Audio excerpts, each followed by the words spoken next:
The day Jack gave me to the Wall Street bigwig, Lucas, as a gift, I begged him in tears. First love, 17 years. I thought he'd have some feelings for me, but he still brushed my hand away and said, "Be good. I'll come for you later." 4 years of lying low, and then suddenly rising high. The day Jack took control of the entire Wall Street business circle, he came to the Lucas family to get me. The Lucas family had fallen, and Lucas couldn't stand up anymore due to an accident. I stood by Lucas's wheelchair and dodged Jack's hand. His expression changed, and through gritted teeth, he chuckled, "Lucas is just a cripple now."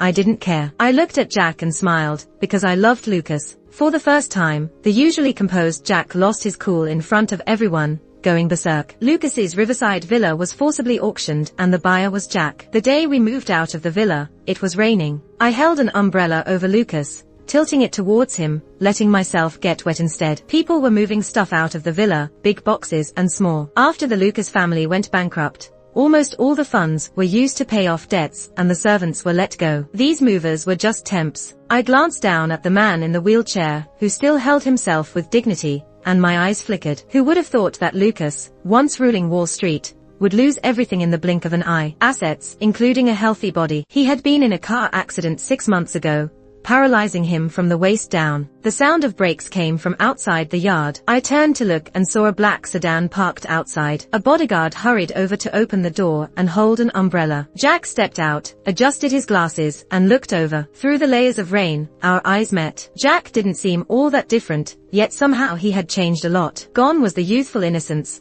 now replaced with unreadable depth. My memory pulled me back to 4 years ago. I remember, it was raining the day Jack gave me to Lucas too. Jack was adopted by my parents from an orphanage. He was withdrawn and silent, never quite feeling at home. My parents were high school teachers, kind and patient, and maybe because they felt sorry for Jack, they showered him with love. They treated him like their own son. I called him brother for many years. At first, Jack didn't like me, his pesky little sister who cried easily, but he still waited for me at the school gate, riding home with me after school, and he even stood up for me against bullies with a stick. The year I graduated high school, at 17, Jack was 20. That was the year my parents died in a lab fire accident at school. I became an orphan, just like Jack. I took my parents' compensation, and went to college on Wall Street, with Jack following me there. He rented a small apartment near my college, and found a job nearby to take care of me. I had a major personality change after my parents' death, becoming very emotionally unstable. Surprisingly, Jack, who was always cold and aloof, became patient and gentle. He endlessly asked how I was doing in school. Sometimes, he'd take me to amusement parks, or trendy restaurants. Occasionally,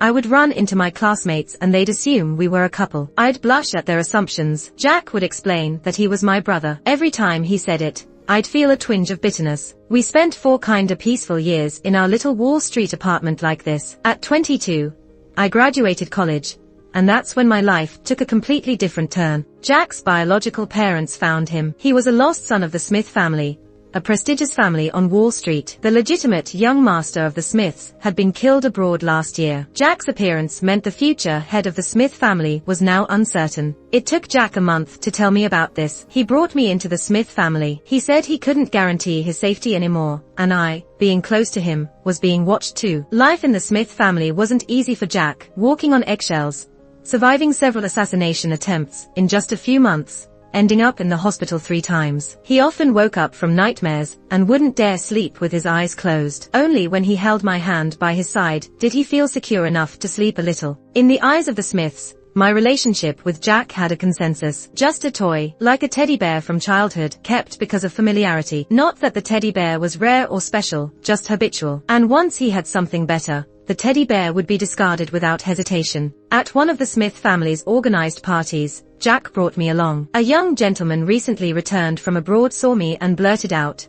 "This girl's a little like Lucas's late fiancé." Lucas, the head of a top Wall Street family. Everyone scrutinized me, and Jack shielded me, smiling, changing the subject. Back then, he still protected me. It wasn't until the 3rd year back at the Smiths that Jack started to change. That little taste of power gave him a new kind of thrill. He began to crave power, wanting to climb higher. He started frequenting social events, charming his way through business dinners, making sure everyone noticed him. Gradually, he didn't need my company to fall asleep at night. High-tech meds helped him deal with stress. Thrill-seeking activities kept him fully relaxed. My presence became less and less significant. I once told him, I wanted to leave the Smiths, to live my own life. Jack was silent for a long time. Eventually, he held my hand, telling me to think it over, but his tone clearly said, "Don't be unreasonable." Connecting with the Lucas family was the result of Jack's careful planning for 6 months. A crucial project was in the hands of this top-tier Wall Street family. Jack hoped to use this opportunity to elevate his status, to make his place in the Smiths unquestionable and irreplaceable. After a party, Jack was dead drunk. He stayed in my room just like usual, saying nothing, doing nothing. He quietly held my hand and buried his face in my palm. "Nina," his voice was raspy, and when he called my name, the ending rose slightly. "Let me send you to a good place." He looked up at me, eyes clear. He said the head of the Lucas family needed a secretary, and since I was a finance graduate, he wanted to recommend me. He said it was a rare opportunity, but he didn't make it clear if it was for me or for him. Later, I found out during that party, Jack accidentally left a locket with my photo inside. Unfortunately, Lucas saw it. Lucas seemed somewhat interested in me. It took me a while to realize that Jack wanted to use me as a bargaining chip. I was terrified and directly refused. I even considered leaving the Smiths in the middle of the night. Anywhere would be fine. I could manage somehow and wouldn't starve. "Nina," Jack called to me, "last month, your uncle called. Your grandma was hospitalized." I stopped in my tracks. "I've arranged for her to be brought to Wall Street and put in the best hospital." "Nina, your grandma always says you're her pride. Once you're with the Lucas family, your future would be bright. Wouldn't she be happy?" He spoke gently, but his words chilled me. Jack came up and hugged me lightly from behind. He rested his chin on my shoulder. "Nina, help your brother out. I'm really stuck here. Just help me secure this project, and after that, nobody will ever look down on me again." The day he sent me to the Lucas family, the sky was overcast and it was raining heavily. I regretted it just before getting out. I didn't want to go to the Lucas family. I'd heard Lucas was a strange guy, and he had blood on his hands. I was scared of him. I grabbed Jack's arm. "I don't want to go. Let me stay with you. I can do so much. I'll help you." Jack looked at me and slowly pulled his arm away. He stroked my hair. "Good girl. I'll definitely come back for you." I stood in front of the Lucas family's riverside villa, watching Jack get in the car without looking back. "Brother," I screamed my lungs out, but he acted like he didn't hear me. The car drove out of my sight. That's when I knew I'd been discarded by him. 4 years lay low, suddenly rising to the top. The Jack now is not the illegitimate child everyone used to look down on. He became the head of the Smith family and even set Lucas up with the Jason family's help, leaving them in a mess. Now in Wall Street, no one dares to underestimate him. Jack got what he wished for. The rain never stopped. My mind snapped back. In sight, Jack, wearing a grey coat, walked toward me with a smile. He called me the same way, "Nina." I quietly watched him, not saying a word. Jack removed his black gloves, showing a long scar on his slender hand. It was a testament to his many close calls. He reached out to me. "I'm here to take you home." I looked at his hand and shook my head. Jack's fingers trembled slightly. Only then did he notice the man in the wheelchair. "Lucas, my apologies. I didn't see you," he said, surprised. Lucas tried to speak, but only managed a cough. I bent down to adjust the blanket on Lucas's legs, making sure it was snug. For some reason, Jack suddenly got angry. "Nina." His voice was low with a hint of simmering anger. I looked up at him. "Say what you mean, Jack. Lucas can't stay outside too long. He's weak." Jack's gaze shifted between me and Lucas. I heard him snicker. "He's just a cripple now." "Nina, what do you see in this cripple?" Lucas lowered his gaze, face turning paler. I led Lucas to the car, closed the door for him, then walked back to Jack with an umbrella. Seeing me approach, his expression improved a bit. "Come back with me. I'll get you into Jack's company. With me around, no one can ever look down on you again." Had he said this 4 years ago, I might have followed him blindly for life, but now, I just shook my head at him with a smile. "I'm here just to answer Jack's earlier question. Lucas might be down and out now, but I still want to be with him. I'm not after his power, not after money. Shut up," Jack growled, his cheeks tense. When he looked up again, his eyes were a bit red. "Nina, don't say anymore." He started to laugh again. "Come back with me, and I'll let it all slide." "I love him," I said. "I love Lucas." Once in the car, Lucas glanced at me. I buckled up and asked, "What are you looking at, Lucas?" Lucas looked away, chuckling softly. "I'm just looking at the little girl who used to tremble at the sight of me, and now she's quite the actress." I stayed silent, leaning back in the seat. I closed my eyes, letting out a long breath. Sweat gathered on my forehead, and there was this twisting pain in my stomach. It hurt intensely. The car moved slowly towards the outskirts of town. Lucas watched the raindrops hit the window, forming trails and a curtain of water on the glass. Once I calmed down, he spoke. "Why didn't you tell Jack you're sick?" I stayed quiet for a few seconds. Just when he thought I wouldn't say anything, I spoke up. Telling him, "Will that make me better?" 4 years ago, Jack sent me to Lucas's place. I was so anxious all the time that I couldn't eat. I lost over 10 pounds in a month. Maybe that's when my health started going downhill. Later, to establish myself by Lucas's side, I threw myself into work. I pushed myself to keep up with these big shots. I was hard on myself. So, simple things like eating well just got forgotten. Now, I'm facing the consequences. I had my reasons for not telling Jack about this. My gut tells me if he knew, I would have no peace. Jack has this deep-seated stubbornness. If he knew I had little time left, he wouldn't let me go. He'd keep me by his side until the end. But I really don't want any ties with Jack anymore. For the time I have left, I want to live for myself. I closed my eyes, quietly dealing with the pain in my body. The small house on the outskirts is one of the few properties Lucas still owns. As Lucas's personal secretary, I moved there too. Though a secretary, it felt more like being a personal caretaker. Lucas promised me this is my last month working for him. When it's over, he'll let me go free. The freedom I've been longing for. 2 weeks after we moved to the house, I got a call from a top hospital on Wall Street. "Hi, is this Miss Nina? Miss Amy left some things at the hospital before she passed. Could you come and get them?" My fingers tightened at the news. After confirming the details, I took leave from Lucas and headed to the hospital. Miss Amy was my grandma. 4 years ago, Jack brought her to Wall Street for care, but she didn't make it past a year. I never knew she passed away until I took 3 days off, excited to see her, only to find out she'd been gone for a while. That's when my resentment for Jack turned into hate. I had to get back what she left for me, no matter what. But when I found the doctor who called, he looked at me apologetically. "I'm sorry, Miss Nina, but Miss Amy's belongings have already been claimed." I frowned. "By who?" I came as soon as I got the call. "Well, we reached out to Miss Amy's guardian first. They didn't respond, so we contacted you. Just before you arrived, her guardian came and got them. He checked his records. It was a Mr. Jack." I staggered back a step, a brief dizziness in my head. "Jack?" I found Jack in a private room at the top of a fancy club. He looked at me with a mocking grin. "I knew it. You wouldn't come looking for me unless it was about Grandma's stuff." He had 2 gorgeous ladies on either side of him, one sweet, one seductive, both carefully pouring him drinks. There were a few other well-dressed people there, Wall Street's elite sons. One of them I knew, Jason. Jack's family teamed up with Jason's to take Lucas down, so they're close allies now. Jason was the most relaxed in the group,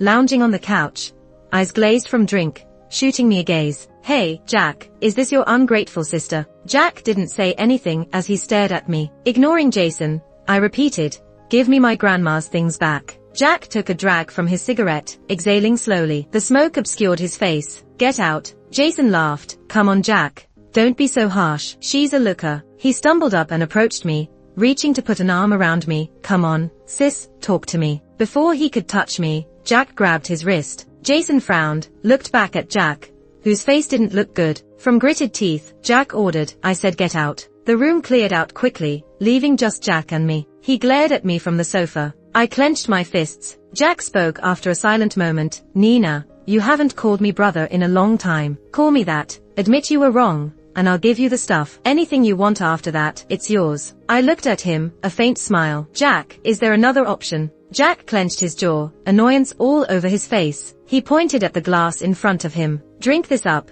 Let me see your sincerity." I looked at the drink, my fingers twitching. It was a Long Island iced tea, a strong liquor at 40%. Even a person with a healthy stomach would struggle to chug it down, let alone mine, which was practically falling apart. But I only paused for a second before picking up the glass. I checked for the nearest hospital on my phone and exhaled. Hope Jack means his word. Just as I was about to down it in one gulp, the glass was snatched away, just as it touched my lips. The next thing I heard was the sharp sound of glass shattering. "Nina, unbelievable." Jack was seething, his chest was heaving with anger. He shot me a glare and typed something on his phone. A moment later, someone pushed open the door to the private room. They dropped a box in front of me. I glanced up at Jack. He turned to look out the window, seemingly refusing to look at me any longer. "Take it and get lost." At the Star Sea Club, full of debauchery, Jack stood at the top floor, watching the woman leaving through the entrance below, his eyes dark with emotion. He felt despicable. A few minutes earlier, he convinced himself to just let it go.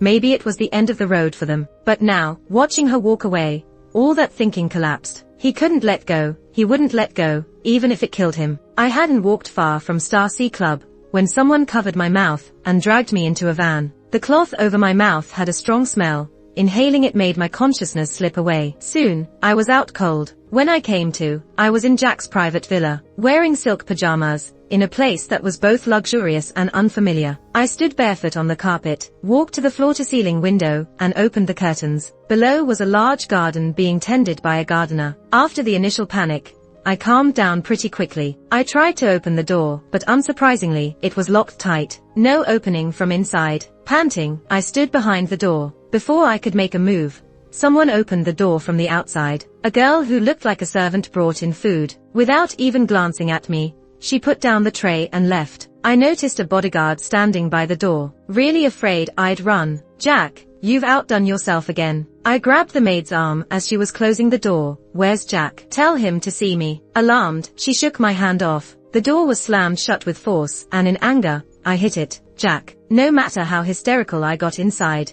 there was no response from outside. I felt like a ghost. Being ignored and controlled like that made my heart race with anxiety. Over the next few days, I didn't see Jack. Meals were delivered to me 3 times a day. The suite was huge, complete with a bath and living room. I spent 4 days like I was imprisoned. Until the 5th night, at 1 in the morning, just as sleep was edging in, the door creaked open. Sleep vanished instantly, and I sat up. With the lights off, I saw a shadow at the door. Even unseen and unspoken, I knew it was him. "Jack." He staggered in. I was about to step down, when he suddenly lunged, grabbing my wrist and pulling me back into the soft bed. Dizziness hit me, and the smell of alcohol was strong. Jack turned, pulling me into his arms, murmuring, "Nina, your brother's not feeling too good." I froze, memories rushing back. Back then, when Jack first came back to the Smith family, he'd always go out socializing to build connections. Getting wasted was routine, and in those times, he'd come to me, complaining, "Nina,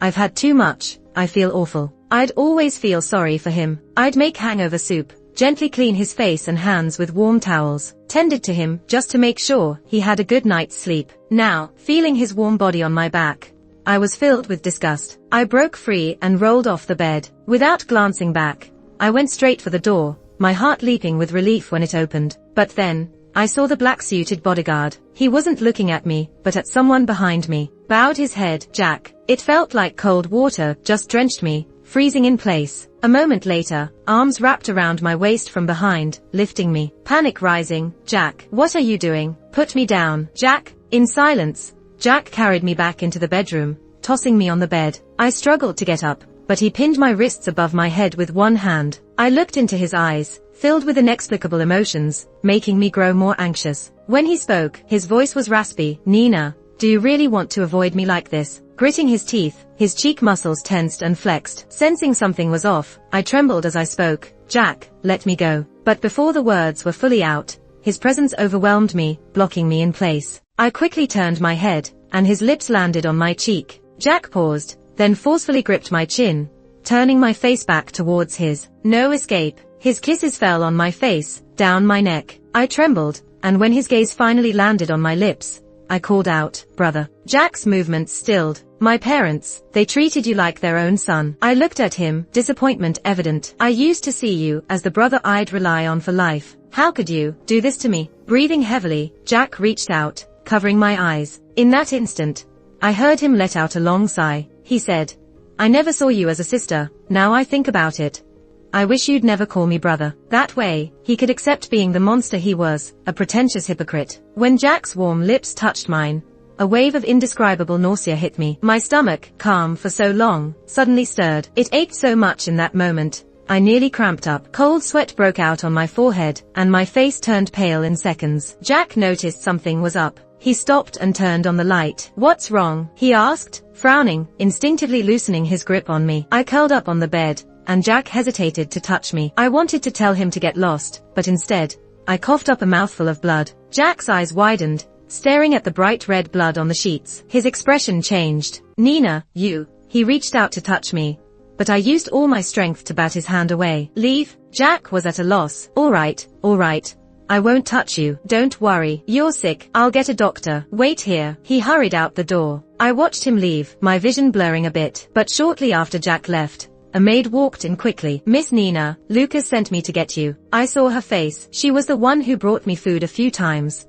A pretty ordinary-looking woman. I didn't expect her to be working for Lucas. She said she had distracted the guards and now was the perfect chance to leave. I mustered up my strength and stood. She didn't delay, swiftly leading me out. As we got in the car, a piercing alarm went off back at the villa. I instinctively glanced back. On the second floor of the house, Jack stood on the balcony, his hair disheveled, looking anything but composed. His face was dark, and he suddenly looked towards us in the night. I turned my head. Drive. The car surged forward. The maid was a skilled driver and knew the roads well, but we hadn't gone far before I saw several cars speeding towards us in the rearview mirror. Maybe Jack was in one of them. I tightened my grip on the seat belt, cold sweat still dripping from my forehead due to the pain. The maid glanced at me. Miss Nina, are you holding up? I'm fine, I bit out. Then I'll speed up, the maid said with a slight smile. These guys can be a handful. As she said that, she accelerated. She drove gracefully through the night. About half an hour later, the cars chasing us were nowhere in sight. I breathed a sigh of relief, curling up in the passenger seat. We took several turns and finally pulled into the underground garage of a private hospital. The maid swiftly changed the license plate and said, Miss Nina, let's go up. Lucas is waiting for you upstairs. The maid, named Nora, was Lucas's top bodyguard. She took me to the third floor. A few nurses came up to us and took me. After taking some meds, I felt better. Lying in the hospital room, Lucas was wheeled in by Nora. Haven't seen you in days, and you look worn out. Lucas waved her off,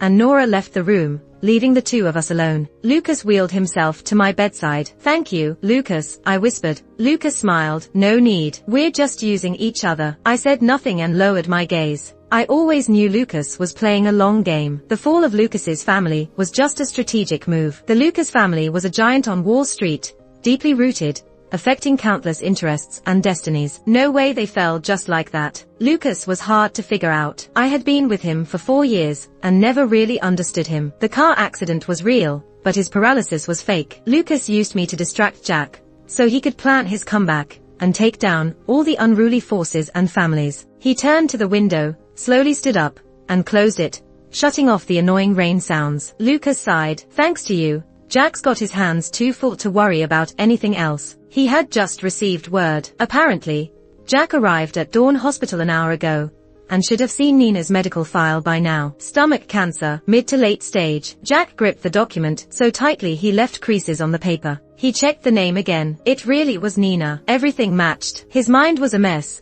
and it took a while for him to ask the department head, when was she diagnosed? Half a year ago, the department head replied. Heard her grandmother passed from stomach cancer too. Nina's got some genetic risk. The department head glanced at Jack's darkening face and wiped his brow. After she was diagnosed, she's been having conservative treatment. Conservative treatment? Jack questioned. She should have had surgery early on. The sooner, the better. Why conservative? The department head shrugged. Nina didn't want it. What? Jack was taken aback. The department head recalled the situation. Honestly, Nina was the calmest cancer patient I've seen. Didn't cry or panic. Just asked how long she had left. His tone was a bit wistful. She turned down our treatment plans. When asked why, she said she's had enough of life. There's nothing here for her anymore. Her treatment attitude was negative. In cases like this, we must respect the patient's wishes. Jack left the hospital in a daze. Even in the car, the department head's words echoed in his mind. There's nothing here for her anymore. How come there's nothing? He fell back to his childhood memories. Back then, Nina was just a little shadow following him around. When she got bullied outside, she'd come back crying to find him. He'd chase away all those annoying boys for her, and then Nina would tug on his shirt as they walked home together. Sometimes, he'd get annoyed and brush her off. How long are you gonna keep following me? Forever, Nina would say through her tears. As long as I'm with you, no one will dare to bully me. And she really did follow him everywhere. She'd chatter away, saying when she grows up, she wants him to take her to see the ocean, the grasslands, to Switzerland to see snow, to Iceland to catch the northern lights. Nina wanted so much, and back in the day, Jack thought he should work hard and make money, at least take her to see the ocean. Now, Jack has the means and the money, he can take Nina anywhere in the world. But Nina doesn't want anything anymore. Thinking back, Nina seemed to have always been losing things as she grew up. She lost her parents when she was young, and then her grandma later on, and then the brother she always relied on sent her away himself. With that, she lost both her brother and her freedom. Jack felt a sharp pain in his chest. For the first time, he felt regret. Maybe he should have protected Nina, without question, all those years ago. But back then, he didn't realize what truly mattered to him. He let go of his treasure with his own hands. And afterward, the treasure lost its shine. Jack still hasn't found Nina, and troubles keep piling up for the Smith family business. He's overwhelmed, and he tries to find a way through Jason's family, but they're in trouble too. Jason's second uncle, once a reckless player, had some lives on his conscience, and these incidents, once covered up with money and power, suddenly surfaced. No matter how much Jason's family tried to hide it, nothing helped. It was like a hidden hand was pulling the strings in the back. The situation escalated quickly, and just this morning, Jason's second uncle was taken away by the police. He was involved in too much of the family's business, those above board and the ones that couldn't see the light of day. If everything was really investigated, the Jason family wouldn't get away easily. It dawned on Jack that maybe his company's troubles weren't just bad luck. He realized he might have overestimated himself. Jack handled the company issues while desperately searching for Nina, but neither front yielded good results. Jason's family crumbled too quickly. The storm was brewing on Wall Street. All of it felt too familiar, like what happened to the Lucas family a few months ago. But something was different. The Lucas family had the ground cut out from under them, whereas these two families ran out of bullets. Fighting back against Lucas felt impossible. Nora was telling me about the current situation on Wall Street. Her words were full of admiration for her boss. Lucas is the smartest guy I've ever met. I looked at her and said, there are a lot of smart people out there.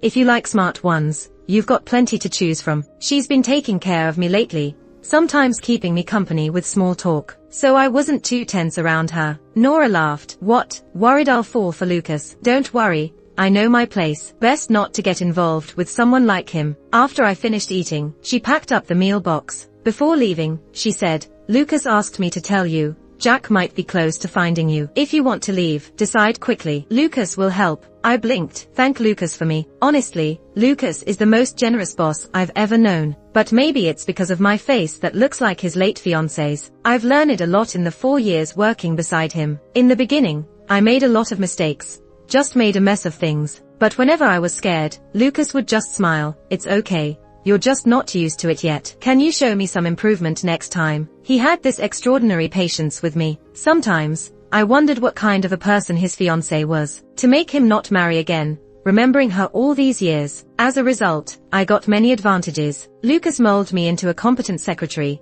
but I didn't serve him for too long. Now, he's worried about sending a broken me away. Maybe from the start, when Jack sent me to the Lucas family, it was a bad deal for Lucas. I'll repay him someday if there's a chance. I turned my head towards the window, just in time to see a white dove fly by. The sun was bright, the sky a perfect blue, and the air seemed to have a sweet and intoxicating scent. The condition of the Smith family was worse than Jack imagined. Once the beautiful facade peeled away, it revealed the decay and rot within. The Smith family had been around for too long, so their problems were plentiful. Like a house built on a weak foundation, no matter how tall and pretty it gets, a little wind and rain would make it crumble. Lucas just pulled out a stick supporting this house, but the Smith family already shattered like scattered sand. Jack had no choice but to put all his effort and time into dealing with it, but it was still futile. He wasn't dumb. After a brief breakdown, he began to think. He stopped wasting his energy and straightforwardly announced bankruptcy. The Smith family fell apart,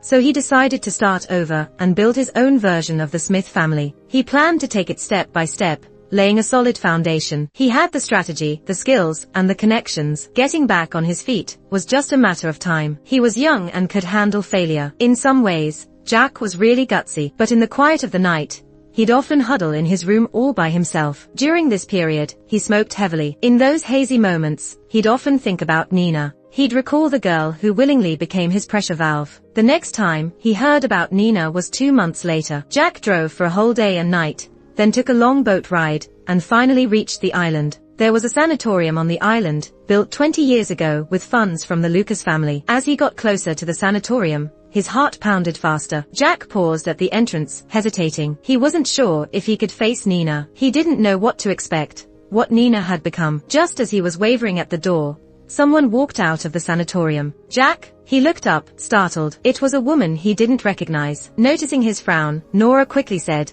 "You might not know me. I'm Lucas's bodyguard. I once worked a few months as a maid at your villa and took Nina, your first love, one night. Do you remember?" Jack looked at her sharply. Nora continued, "Are you here to see Nina?" Jack's heart raced, and he almost blurted out, "Is she really here?" "Yeah, she is," Nora replied. "I'm here on behalf of my boss to check on her. Want to come with me?" With that, she walked past him towards the other side of the island. Following her in confusion, Jack asked, "Is there another sanatorium on the island?" "Nope, just the one you saw." "Then where are we going?" Nora went over a hill and gazed at the vast ocean beyond. She turned and waved Jack over. He paused, feeling a growing dread in his chest. As he reached Nora, he heard her say, "Look, Nina's grave is over there. She didn't want to stay in an empty house, so we honored her wish and buried her here. She said she loved the sea and freedom." Nora had never seen a man cry like Jack did. He knelt by Nina's grave, suppressed sobs spilling out. In this moment, the usually arrogant Jack laid bare all his pretense. He exposed his most painful and raw emotions. "Nina," he whispered softly over and over, but no one answered. No one was there to call him bro with a smile, or tell him off disdainfully. "Jack, go away." The wild grass by the grave waved gently. Jack dared not hope it was Nina greeting him. "Nina, I was wrong. I was really wrong." Jack's suit was already smeared with dirt. His fingers dug into the sandy soil before the grave, leaving him disheveled and broken. Watching from the hill, Nora sighed softly. She took out her phone and recorded a video of Jack, then sent it to two people, her boss Lucas and another somewhere far across the ocean. Epilog. At 40, Jack became a CEO again. He started his company. Although not big, it was solid and had great potential. Many on Wall Street kept an eye on him. Plenty wanted to introduce women to this golden bachelor, but no one succeeded. At 50, Jack was suddenly rushed to the hospital at night. Several experts confirmed his condition after careful checks. The diagnosis was grim, late-stage stomach cancer. On hearing this, Jack was stunned. Then he unexpectedly laughed. He said, "Can something like this really be inherited even if you're just adopted?" No one dared to comment on his cryptic remark. So Jack stayed in the hospital. He had no children, but luckily, he had loyal personnel he had trained in his company. Even while he was in the hospital, the company continued to operate smoothly. During his hospital stay, Jack found it somewhat comforting. Days without striving or overthinking was something he hadn't experienced in ages. Also, he struck up a friendship with someone much younger. There was a young doctor in his 20s, Chinese, returned from Switzerland, assisting the department head. He was funny and had a high emotional intelligence. Jack enjoyed talking with him. One afternoon, as Jack was sunbathing outside, that young doctor, Mary, came over and draped a blanket over his legs. "Thank you," Jack said, expressing his gratitude. "No problem," Mary replied. He felt that this gentle patient looked quite sad, so he offered some comfort. "Mr. Jack, don't worry too much. Your condition is being well managed. There's a very good chance of recovery." He sat on a stone bench next to Jack and added, "My mother also had stomach cancer, but she pulled through. I believe you can too." "Your mother?" Jack looked at him and smiled. "Your mom must be a gentle person." "She is." Talking about his mother brought a smile to Mary's face. Unconsciously, he shared a lot with the patient. He said, "My mom met my dad while undergoing cancer treatment in Switzerland. Dad was a doctor at the hospital and encouraged her to stay strong. He'd bring her flowers and photos of beautiful scenery every day. Because of him, she faced treatment positively and was happy. Luckily, after a 3-year battle, she beat the cancer and miraculously recovered. But because she got sick, she couldn't have more kids. I'm the child they adopted." Mary smiled. "So I'm lucky I met them." Jack seemed lost in thought, suddenly spacing out. Mary reminded him of a few things, but he didn't respond, so she didn't push it. She was about to get up and leave when her phone vibrated. She pulled it out and saw who was calling, giving a little smile. She showed the screen to Jack. "Mr. Jack, my mom's calling. I gotta go." But before she could stand, Jack grabbed her hand, which was totally out of character. Jack stared, shocked, at the young doctor's phone screen. It showed a family photo with 3 people, and on it, he saw a face he recognized. That face, the one he saw almost every night in his dreams. "Nina," Jack murmured to himself. He thought he must be seeing things. He had to be wrong. Mary looked surprised. "Mr. Jack, do you know my mom?" Jack hesitated for a while, then slowly let go of Mary's hand. He glanced at that radiant family photo one last time, squeezing his eyes shut. Mary heard him say, "No, I don't know her. I must have mistaken someone else." Confused, she gestured again, then walked away with her phone. "Hello, Mom. Everything's good here. Have you and Dad returned from your trip?" Behind her, Jack looked into the distance, tears streaming down his face without realizing it. The end.